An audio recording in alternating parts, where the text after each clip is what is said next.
Hello बच्चों, आज हम आपसे डिस्कस करने वाले हैं 40 स्ट्रैटेजिक फिजिक्स के अंदर टॉप 10 डेरिवेशंस को जिनके चांसेस है 2026 में आने के। और हमने ये जो डेरिवेशंस छांट के निकाले ना, सबसे खास बात है कि सीबीएसई का पैटर्न जो है चीजों को रिपीट करने का, हमने वहां से देखा कि किन के चांसेस बन सकते हैं और फिर जाके हम ये टॉप 10 तक पहुंचे। क्या बात समझ गए? तो चांसेस हैं इनके आने के। और सबसे खास बात मैं आपको पहले बता दूं कि कोई भी डेरिवेशन आपको सीधे सीधे देखने को नहीं मिलने वाला है। हमेशा वो कुछ ना कुछ पार्ट्स में ब्रेक होगा। रीजन असर्शन के टर्म्स में तो अलग ही बात है, छोड़ दो, वो तो अभी मैं बाद में डिस्कस करूंगा। लेकिन मोस्ट ऑफ द जो भी डेरिवेशंस मिलेंगे वो आपको ब्रेक फॉर्म में मिलने वाले, ठीक है, या फिर न्यूमेरिकल फॉर्म में। जैसे कि अगर आपसे बोल दिया जाए कि बोहर्स की रेडियस को शो करो कि is directly proportional to the n square, तो ये क्या हुआ? एक बेसिक सा न्यूमेरिकल जैसा टर्म आ गया। अब आप शो करने जाओगे तो पूरा डेरिवेशन लेके दोगे। समझ में आ रही बात को? अगर आपको बोल दिया जाए डी ब्रोगली की जो वेवलेंथ है रिलेशन फाइंड आउट करो काइनेटिक एनर्जी के साथ, तो क्या है ये? एक छोटा सा डेरिवेशन ही तो है, ठीक है। तो in the terms of break करेंगे, फिर साथ में न्यूमेरिकल से ऐड कर देंगे, तो इस तरह से आपको ये देखने को मिलेगा। कोई भी न्यूमेरिकल आए, ठीक है, या फिर कोई भी डेरिवेशन है, तो आप इस बात को पहले से दिमाग में सेटअप कर लो कि सीधे सीधे नहीं बोलेगा कि डिराइव करके दे दीजिए, नो, ठीक है। हमेशा ब्रेक करेगा, पार्ट्स में ब्रेक करेगा, डिवाइड करेगा, सिंबल्स को चेंज कर देगा, सिंबल्स को चेंज करके बोलेगा कि आप डेरिवेशन करो, ठीक है। तो दिस इस तरह के कुछ चांसेस बनने वाले हैं। समझ गए बात को? तो हमने जो टॉप 10 डिसाइड किया है उनके चांसेस है 26 में आने के, तो वो भी इसी पैटर्न पे ही पूछ जाएंगे, ठीक है। तो आज जल्दी से डिस्कस कर लेते हैं हम अपनी बातों को। सबसे पहले जो भी हम डेरिवेशन पे बात करें, उनके मोस्ट ऑफ द चांसेस कहां रहते हैं कि वो case based study reason assertion के टर्म्स में हमें मिले, यानी जो भी डेरिवेशन है वो यहां पे हमें ब्रेक होके देखने को मिलेगा। अगली बात है कि जो पूरा डेरिवेशन है वो सीधे सीधे ना पूछ के ब्रेक किया जाएगा 2 से 3 सब पार्ट्स में, ये हमने आपको पहले बताया। अब अगली बात की जो भी डेरिवेशंस आपसे पूछे जाएंगे वो कोशिश करते हैं कि उनमें डायग्राम जरूर हो, यानी डायग्राम को वो प्रेफर देते हैं, प्रेफरेंस देते हैं। ऐसी कंडीशन में अगर डायग्राम नहीं है तो नॉन नेगोशिएबल है भाई, गलती करोगे तो नंबर्स चले जाएंगे। अब जो भी आपका फाइनल रिजल्ट आए, आपको ये बात ध्यान रखना है कि उसे बॉक्स कर देना है और सिंबल बिल्कुल करेक्ट रखने, ठीक है। अगर माइनस में रिजल्ट है तो माइनस रखो, प्लस है तो प्लस रखो, जिस सिंबल से रिप्रेजेंट करते हैं वो सिंबल यूज करो, ठीक है। तो आज जल्दी से डिस्कस कर लेते हैं कि कौन से वो टॉप 10 है जिन्हें हमें ध्यान में रखना है, ठीक है। सबसे पहला हमारा आता है लेंस मेकर फॉर्मूला। आपको पता है कि लेंस मेकर फॉर्मूला कितने इंपॉर्टेंट है, हर कोई बोलता है इसको, तो ऑलमोस्ट गारंटीड है, हर 1 से 2 साल में हमको देखने को मिला ही मिला है, ठीक है। अब आप देखो कि ये कभी कभी सीधे सीधे पूरा पूरा फुल डेरिवेशन में आ जाता है, और अगर डेरिवेशन के साथ नहीं आता तो उसके चांसेस कहां है? केस बेस्ड स्टडी में, ठीक है। तो रे ऑप्टिक्स एक ऐसी जगह है जहां आप स्कोर बहुत इजीली करोगे। और अगर मैं यहां पे बोले कि अगर प्रोडक्शन रेट की बात करें तो लगभग 90% चांसेस है कि ये पेपर में मिल सकता है हमको। क्या बात समझे? किसी ना किसी फॉर्म में एनी हॉप को टच करने को मिल ही जाएगा। अगला सेकंड हमने लिया induced EMF in a rotating coil, ठीक है। अगर कोई कॉइल रोटेट कर रही है तो रोटेट करने से जो ईएमएफ इंड्यूस होता है वो टर्म, तो अब ये कहां से रिलेट करता है? आपके एसी जनरेटर के टर्म से रिलेट करता है, ठीक है। क्या चांसेस है? देखो, वेरी हाई वेट रिसेंटली, इस टाइम पे चांसेस है कि ये पूछा जा सकता है। क्लियर हो गया? अब इसमें ये जो क्वेश्चन आएगा वो किस तरह से बन के आएगा, तो कंबाइन कर सकते हैं फैराडे के साथ या फिर एसी के साथ कंबाइन कर सकते हैं। अगली बार डायग्राम बेस्ड न्यूमेरिकल्स पूछ सकते हैं जो कि इजीली आपको मार्क्स गिवन कर सकता है। अगर मैं प्रेडिक्शन चांस की बात करूं तो 85% का प्रेडिक्शन चांस बन रहा है, ठीक है। अगले पे आते हैं। नेक्स्ट हमारा है इंपेडेंस ऑफ एलसीआर सर्किट। आपने पढ़ा है इंपेडेंस ऑफ एलसीआर सर्किट, और इसमें एक चीज और ऐड कर लो अगर आप चाहो। यहाँ पे इंपेडेंस की बात पूछ ली गई तो रेजोनेंस तो तय पूछना ही पूछना, ठीक है। अब देखो इसमें क्या होगा, सीबीएसई लव न्यूमेरिकल पर डेरिवेशन कॉम्बो कहां से? एलसीआर से, ठीक है। आप जब भी देखोगे तो कुछ ना कुछ वो ऐड करके पूछते रहते हैं कि सॉल्व करके दो, ठीक है। चांसेस है कि ये ब्रेक होगा, पार्ट्स में ब्रेक होगा, ठीक है। हाई कॉन्सेप्चुअल वैल्यू के क्वेश्चंस आपको मिल सकते हैं कि हमने एक एक्सटर्नल कैपेसिटर ऐड कर लिया, हमने रजिस्टर्स ऐड कर लिया, हमने सीरीज में ऐड किया, फिर हमने एक एमीटर लगाया, तो आप बताओ रीडिंग क्या होगी? दैट्स टाइप ऑफ क्वेश्चंस में भी ऐड कर सकते हैं। प्रेडिक्शन इसका भी हम 80% तक लेकर चल रहे हैं, ठीक है। सीधे सीधे नहीं मिलेगा, लेकिन टॉपिक आपको दिमाग में बिल्कुल रख लेना, बांध लेना। अगला आता है हमारा ओम्स लॉ। ओम्स लॉ है, कई बार रिपीटेड हुआ, आपने देखा कई बार रिपीट हो चुका है। ओम्स लॉ पूछा ही जाता है आपके स्कूल में, जब भी क्लास टेस्ट हुआ अगर ये चैप्टर टच हुआ तो इससे छू के ही गया है वो, आपको पता है ये बात, ठीक है। अब इसके बाद स्कोरिंग डेरिवेशन होता है, आपको पता होगा। इसके बाद ये रिलेट करता है बहुत सारे टर्म्स और रीजन के क्वेश्चंस को, जिसमें आपसे पूछ लिया जाता है कि what the term of conductivity, आपसे पूछ ले जाते हैं कि जो टाइम का टर्म होता है वो कैसे रिपीट होगा, वो आपसे पूछते हैं कि जो रेजिस्टिविटी होती है वो कैसे बिहेव करती है, टेम्परेचर बढ़ाने पर रेजिस्टेंस में क्या इफेक्ट पड़ता है, तो वो सारे रिजल्ट आपको इस डेरिवेशन से देखने को मिल जाते हैं। समझ गए?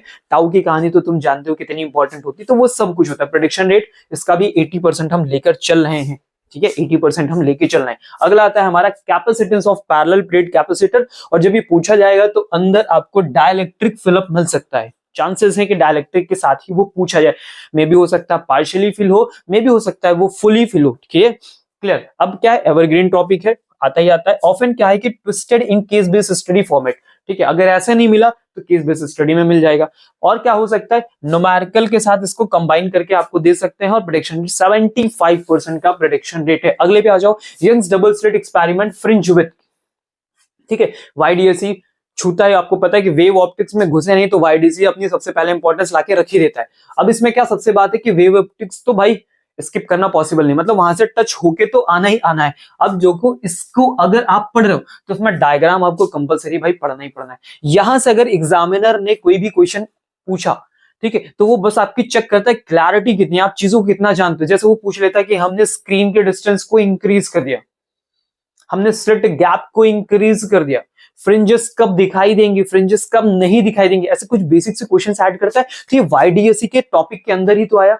समझ के बाद को हो सकता है वो पूरा YDSE देके आपको पाथ डिफरेंस के लिए पूछ ले, पोजीशन के लिए पूछ ले, तो पूछेगा ऐसे वो ब्रेक करके। प्रेडिक्शन रेट जो है यहाँ का 75% है। अगले पे आ जाओ, देखो ध्यान से देखो, 7 number Einstein photo electric equation, जैसे ही आओगे आप, ठीक है, डुअल में आइंस्टीन की सबसे ज्यादा इंपॉर्टेंट है। इनकी इक्वेशन पे आपने देखा होगा बहुत सारे न्यूमेरिकल है। इवन हम जो PYQ सीरीज लेके आ रहे हैं उस PYQ सीरीज में भी आपको देखने को मिलेगा कि आइंस्टीन फोटो इलेक्ट्रिक इक्वेशन भर भर के आती है, ठीक है।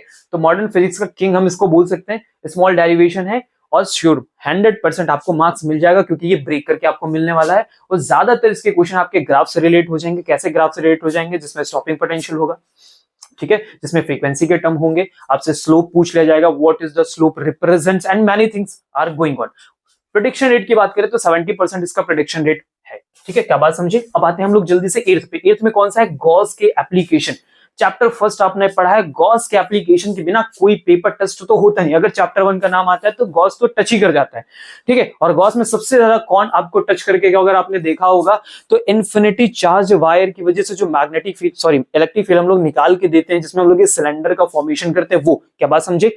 अब फेमस टॉपिक है, आपको पता है, ठीक है। शॉर्ट क्लीन डेरिवेशन यहां से चाहिए होता है उनको, वेक्टर एप्लीकेशन लग जाता है, डायग्राम हो जाता है। अगर आपने डायरेक्शन गलत किया तो आप रिजल्ट नहीं दे पाओगे, ठीक है। चार्ज डेंसिटी के टर्म्स भी इसी में सब ऐड हो जाते हैं, इसलिए गॉस की इंपॉर्टेंस बढ़ जाती है, ठीक है।